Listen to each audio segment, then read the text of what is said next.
ಶ್ರೀಪಾದರಾಜಂ ಶರಣಂ ಪ್ರಪದ್ಯೆ.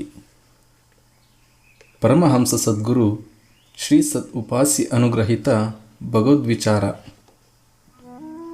ಸರ್ವವ್ಯಾಪಕ ತತ್ವ. ಅಪ್ಪಾಜಿಯವರನ್ನು ಭಕ್ತರು ಆಗಾಗ ತಮ್ಮಲ್ಲಿ ನಡೆಸುವ ಸತ್ಸಂಗಗಳು, ಪೂಜೆಗಳು, ಇತರೆ ಮಂಗಳ ಕಾರ್ಯಗಳಲ್ಲಿ ಭಾಗವಹಿಸಲು ಕರೆಯುತ್ತಿರುತ್ತಾರೆ. ಹಾಗೆ ಗುರುಗಳು ಹೋಗಿ ಬರುತ್ತಲೂ ಇರುತ್ತಾರೆ. ಸಹಜವಾಗಿ ಇದು ಎಲ್ಲ ಸಮಯದಲ್ಲಿಯೂ ಸಾಧ್ಯವಾಗುವುದಿಲ್ಲ. ಇದರಿಂದ ಭಕ್ತರು ನಿರಾಶೆಗೊಳ್ಳುವುದೂ ಸಹಜ. ಇಂತಹ ಒಂದು ಸಂದರ್ಭದಲ್ಲಿ ಅಪ್ಪಾಜಿಯವರು ಭಕ್ತರ ಸಂಕುಚಿತ ದೃಷ್ಟಿಯನ್ನು ವಿಶಾಲಗೊಳಿಸಿ ಭಕ್ತನು ಹೇಗೆ ಗುರುವಿನ ಸರ್ವವ್ಯಾಪಕತೆಯನ್ನು ಕಂಡುಕೊಳ್ಳಬೇಕೆಂಬುದನ್ನು ಉಪದೇಶಿಸುತ್ತಾರೆ. ನೋಡಪ್ಪ, ನೀವುಗಳು ಸೂಕ್ಷ್ಮ ದೃಷ್ಟಿಕೋನವನ್ನು ಬೆಳೆಸಿಕೊಳ್ಳಬೇಕು. ಸತ್ಯವಾಗಲೂ ನಾನು ಪ್ರತಿಯೊಂದು ಸತ್ಸಂಗಕ್ಕೂ ಹೋಗ್ತೀನಿ. ಅವು ಎಲ್ಲೇ ನಡೆದಿರಲಿ ನಾನಲ್ಲಿಗೆ ಸೂಕ್ಷ್ಮವಾಗಿ ಹೋಗಿರ್ತೀನಿ. ಅದನ್ನು ಕಾಣೋ ಕಣ್ಣು ನಿಮಗಿರಬೇಕು. ಎಲ್ಲೇ ಭಜನೆ ನಡೆದರೂ ಅಲ್ಲಿ ನಾನಿರ್ತೀನಿ. ಗುರು ಎಂದರೆ ಬರೀ 2 ಕೈ, ಕಾಲು, ತಲೆ ಇರೋನು ಅಂತ ತಿಳಿದಿದ್ದೀರಿ.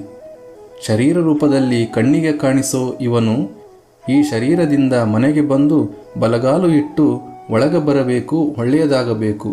ಬರೀ ಇಂತಹ ಯೋಚನೆಗಳೇ ನಿಮಗೆ. ಈ ಮಟ್ಟದಿಂದ ನೀವು ಇನ್ನೂ ಎತ್ತರವಾಗಿ ಅವನನ್ನು ಭಾವಿಸಬೇಕು. ಗುರುವು ಸರ್ವವ್ಯಾಪಕ. ಅವನನ್ನು ನೀವು ಎಲ್ಲಿ ಪೂಜಿಸಿದರೂ ಆ ಭಕ್ತಿಯನ್ನು ಸ್ವೀಕರಿಸುತ್ತಾನೆ. ಇರೋನು ಒಬ್ಬನೇ ಭಗವಂತ. ಅವನು ಯಾವ ರೂಪದಾಗಾದ್ರೂ ಖಂಡಿತ ಬರ್ತಾನೆ. ಅವನ ಬರುವಿಕೆಯನ್ನು ಕಂಡುಕೊಳ್ಳಬೇಕಾದರೆ ನಿಮ್ಮ ಮನಸ್ಥಿತಿಯು ಸೂಕ್ಷ್ಮವಾಗಿ ಇರಬೇಕಾಗುತ್ತೆ. ನಮ್ಮ ಮನೆ ರೂಮ್ನಾಗೆ ಒಂದು ದೊಡ್ಡ ನಿಲುಗನ್ನಡಿ ಹಾಕಿದ್ದಾರೆ. ಒಳಗೆ ಹೋಗುವಾಗ, ಹೊರಗೆ ಹೋಗುವಾಗ ಆಕಸ್ಮಿಕವಾಗಿ ಕನ್ನಡಿನಾಗೆ ನನ್ನ ರೂಪ ಕಂಡಾಗ ತಕ್ಷಣ ಕೈಜೋಡಿಸಿ ನಮಸ್ಕಾರ ಮಾಡ್ತೀನಿ. ಒಂದೊಂದು ಸಾರಿ ಆ ರೂಪದಲ್ಲೇ ಆ ಪರಮಾತ್ಮನಿಗೆ ಪ್ರಾರ್ಥನೆ ಸಲ್ಲಿಸುತ್ತೀನಿ. ಹೇ ವಿಶ್ವವ್ಯಾಪಕ, ಸರ್ವರೂಪ, ಸರ್ವಶಕ್ತ ಪರಮಾತ್ಮ ಅಂತೆಲ್ಲ ವಂದಿಸುತ್ತೇನೆ. ನಾನು ಯಾಕೆ ಹಿಂಗೆ ಮಾಡ್ತೀನೋ ಗೊತ್ತಿಲ್ಲ. ಕಾಣೋವೆಲ್ಲ ಬಿಟ್ಟು ಇನ್ನೊಂದೇನೂ ಇಲ್ಲವೇ ಇಲ್ಲ. ಈ ಸೂಕ್ಷ್ಮತೆಯನ್ನು ಬೆಳೆಸಿಕೊಂಡು ನೀವು ಗುರುವನ್ನು ಸರ್ವವ್ಯಾಪಕನಾಗಿ ಕಾಣಲು ಪ್ರಯತ್ನ ಪಡ್ತಾ ಹೋಗ್ರಿ. ಖಂಡಿತ ನಾನು ಪ್ರತಿಯೊಂದು ಭಜನೆ ಸತ್ಸಂಗಗಳಿಗೂ ಹೋಗಿರ್ತೀನಿ. ಕಾಣೋ ಕಣ್ಣು ನಿಮಗಿರಬೇಕು. ಇನ್ನು ಮುಂದೆ ಆ ದಿಕ್ಕಿನಲ್ಲಿ ನೀವು ಬದಲಾವಣೆಯಾಗಿರಿ. ನಾನು ಸಣ್ಣ ಹುಡುಗನಾಗಿದ್ದಾಗ ಪೂಜೆ ಮಾಡಬೇಕಾದರೆ ಅಂದುಕೊಳ್ಳುತ್ತಿದ್ದೆ, ಶಿವ, ನಿನಗೆ ಈ ಪೂಜೆ ಮುಟ್ಟೈತೇನಪ್ಪ, ನೀನು ಬರ್ತೀಯೇನಪ್ಪ, ನೀನು ಯಾವ ರೂಪದಾಗಾದರೂ ಬಂದು ದರ್ಶನ ಕೊಡಬೇಕು ಅಂತೆಲ್ಲ ಅಂದ್ಕೊಳ್ತಿದ್ದೆ.